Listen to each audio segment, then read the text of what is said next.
Hi, welcome to another video where today we're going to be discussing about what is a balance sheet. Now, first of all, this is after, when you prepare a profit and loss account or income statement, you prepare a balance sheet. Okay, so this is a financial statement. Remember that the accounting equation is assets equals to capital plus liabilities. So a balance sheet basically represents all your figures for these items. The definition of a balance sheet is a statement of financial position is a snapshot of all your assets, capital, and liabilities on a particular date. So this basically shows what the business owns, what it owes, and how much profit does it have for its owners, right? Now remember that your assets are non-current. So when you have anything that is more than 1 year is called non-current. So say for example, your buildings, you're going to use them for more than 1 year. So anything that you use for more than 1 year is called non-current. And your current assets. These are assets that you were supposed to realize or supposed to get the benefits from within a year. Okay, so it's like less than a year. All right. Now, the same thing for liabilities. You have non-current liabilities and current liabilities.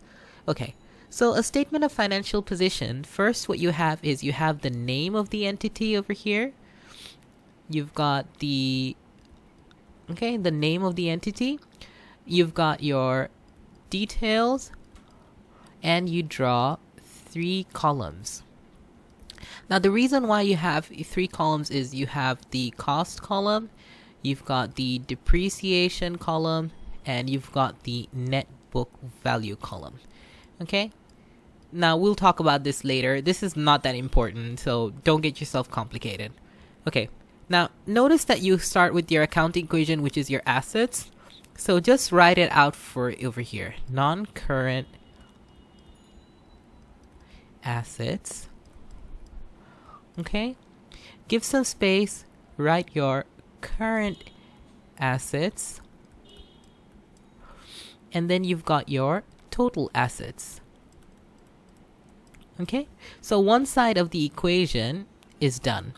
Okay. There you go. Now the second part of the equation, you've got your capital, okay?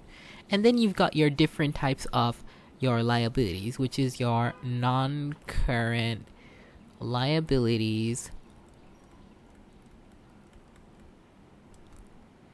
okay? And your current liabilities.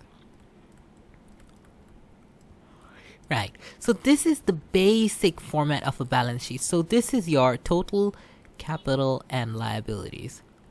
Okay.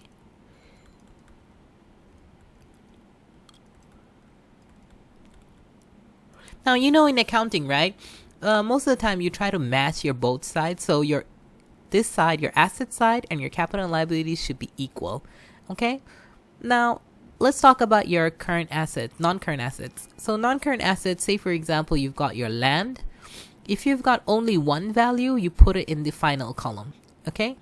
If you've got more than one value, so say for example, your motor vehicles, you've got your cost price, you've got some depreciation, and then you figure out your net book value, okay?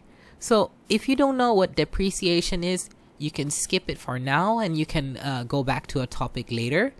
But just to say, depreciation is basically when the value of an asset goes down. So when you buy a brand new cell phone and if you're using it every day, there's going to be some scratches on it, right? That's depreciation.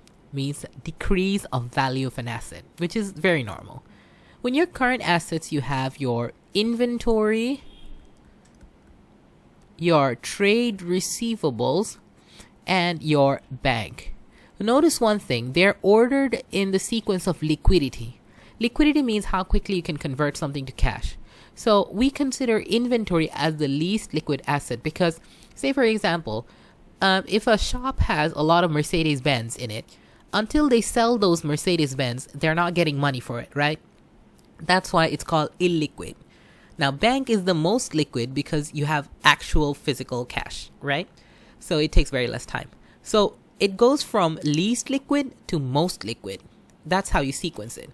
And if you've got only like, because you have more than one item, you put it over here, you take the total, and then you put it over here, okay?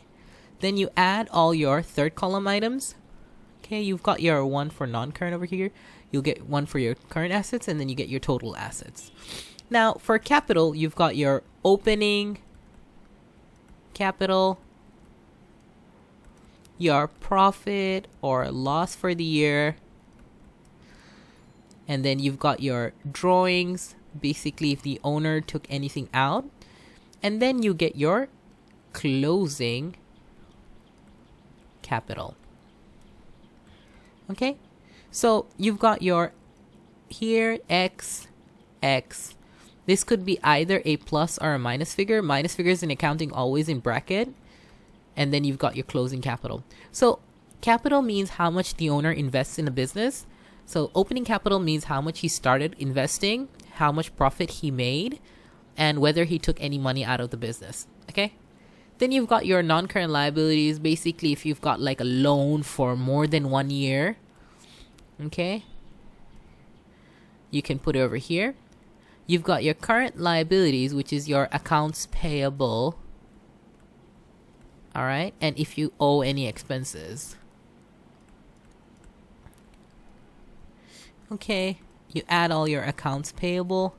Then you should get these three figures should add up and be equal to the same figure. So 1 and 2 should be equal. If your 1 equals to, like, if your total assets is equal to your total capital and liabilities, that means your accounting equation agreed. That means your balance sheet is fine. Now, notice it's very easy to remember this. First of all, just write down the accounting equation. Okay? Then remember, assets equals to capital plus liabilities. So what are the two types of assets? Non-current, current assets, total assets. Then you go to the other side of the equation. Capital plus liabilities. So you've got your non-current liability and your current liability. So you add the three up and you get your value. That's all for today. And next time, maybe I'll come with an example and show you how it's done with a practical example. Bye.